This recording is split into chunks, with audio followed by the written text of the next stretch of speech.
tell me what to do. You ready? Yes, we're ready. Okay. Well, I'm going to start by telling you all thank you for being here and giving me a chance. I've had the distinct pleasure of speaking with almost all of you at some point in my career.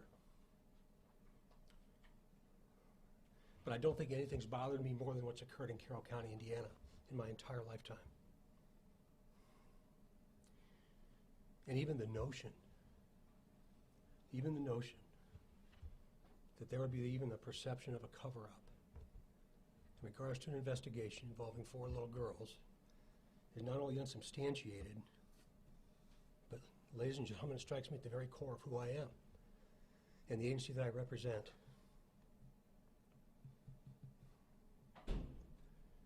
I'd give my life to find out who killed those little girls. And with specific comments made, such as no answers to the family, what happened, no one's been brought to justice. I hope that one day we can tell you what we know.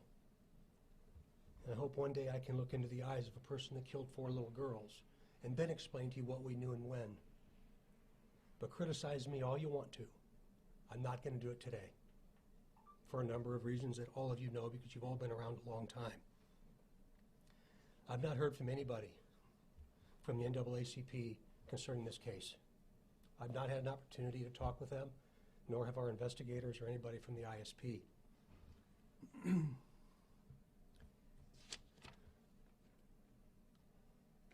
I didn't create the sticky note today.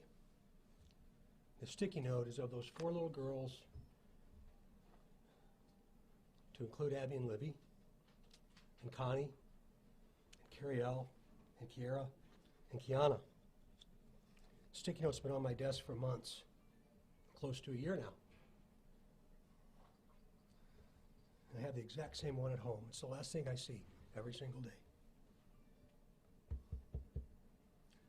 The Carroll County residents have endured something that very few of us will ever be able to comprehend or understand. It's the first time, at least in my career, that we've had a storefront that's housed an investigation for anything. It's housing 2 very critical investigations, probably 2 of the most critical investigations in Indiana likely in our history. We will stay in Delphi, as I told you many months ago, until I'm no longer the superintendent or not breathing, whichever.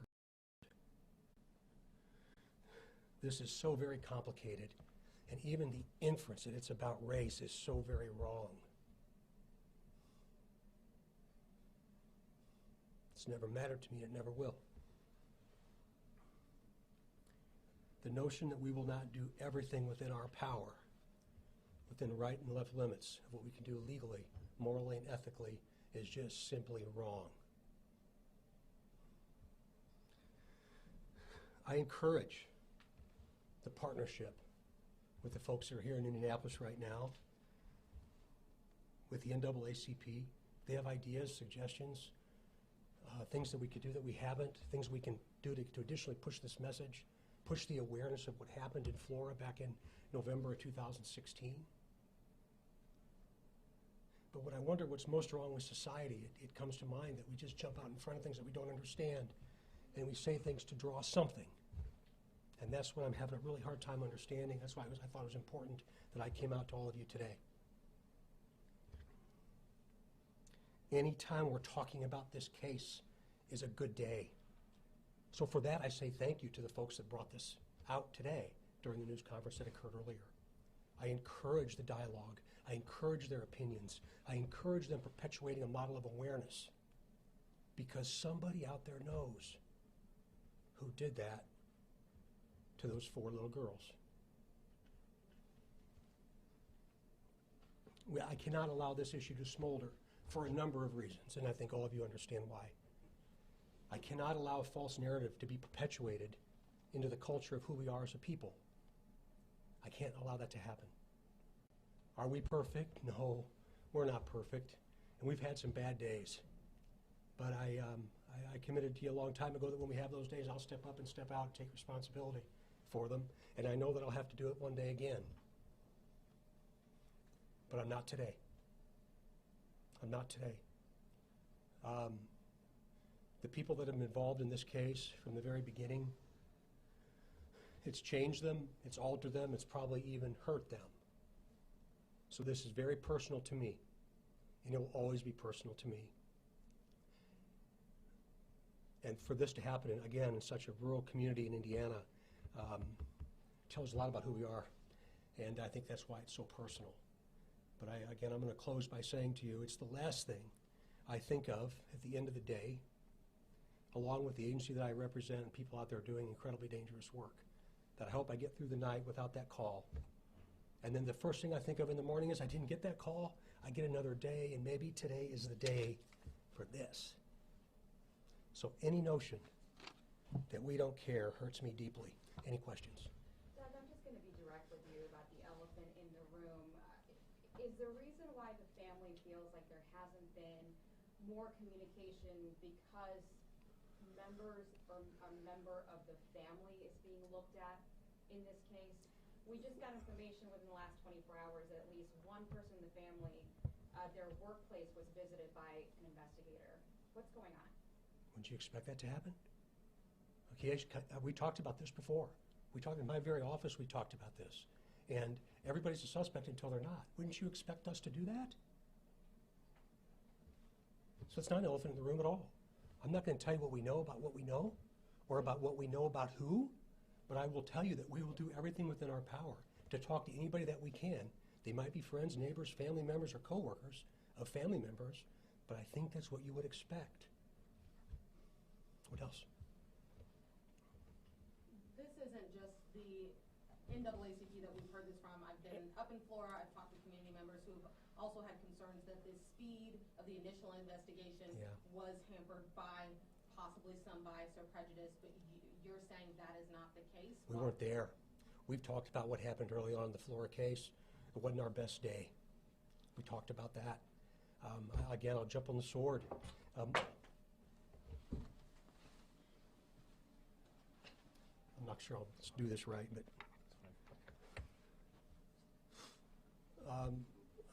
I wish that we would take the rearview mirror down. I mean, I think if I asked any one of you if you had a redo or a do-over, you'd probably say yes. We have to deal with what we have today, but I certainly acknowledge now.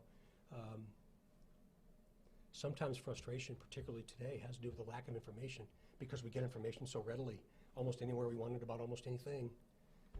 But like I told you earlier, I'm not going to tell you what we know. That creates criticism sometimes, and I really ask that rather than that criticism go to the guys and the gals that are doing this and have lived every single minute of their life since this happened. Be mad at me. Don't be mad at the people that are trying to do the job. While you are working leads, is there going to be any sort of communication with any of the family moving forward? I think that has been the number one criticism from them, is that we understand you've got leads that you can't talk about, perhaps, but can you at least give us a phone call, let us know, you're working on this is important to you. We've talked about you calling, the mother of the victims before, and as far as I know from her, that hasn't happened. Is there going to be some level of communication moving forward? It would be my hope that there is. I got out in front of myself a bit there. Again, I got out in front of myself a bit there, and it was recommended to me that I not reach out to the family. That's difficult for me to not do. Why was that recommended? It was just recommended that I did not talk to the family because it wasn't a part of the day-to-day operation of the investigation. And that made sense to me.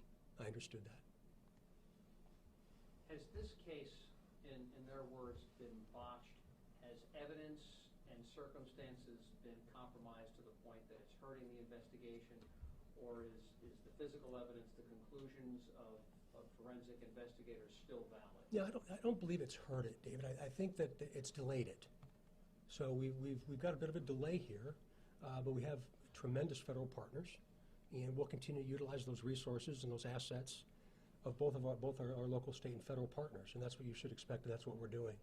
What the timeline is, I can't say, nor would I if I knew.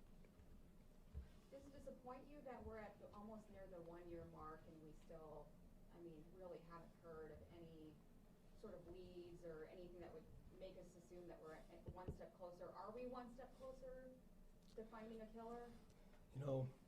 Death, dying, destruction, hurt, pain, and sorrow happens every day in our state, and I see it almost every single day. I can't just go on from this one to the next one. So I'm as frustrated as anybody is. I hope that one day that I can look into the eyes of at least 2 killers from a very small community in Indiana. So of course I'm frustrated. Of course I'm frustrated. But I'm not mad. I'm incredibly blessed to be able to represent so many incredible people and to see and shake hands with so many incredible citizens that support what we do. I am not going to pay attention to the very few number of people that don't and that choose to criticize what we're trying to do and why, because I can't make them happy. I just simply can't. But my commitment is that we will not rest. We will not rest until this is done. I really, again, in closing, thank you all. I see so many partners out there, and I really appreciate the time that you've taken to come and see me, and I hope that I hope this helps. I hope it helps people heal.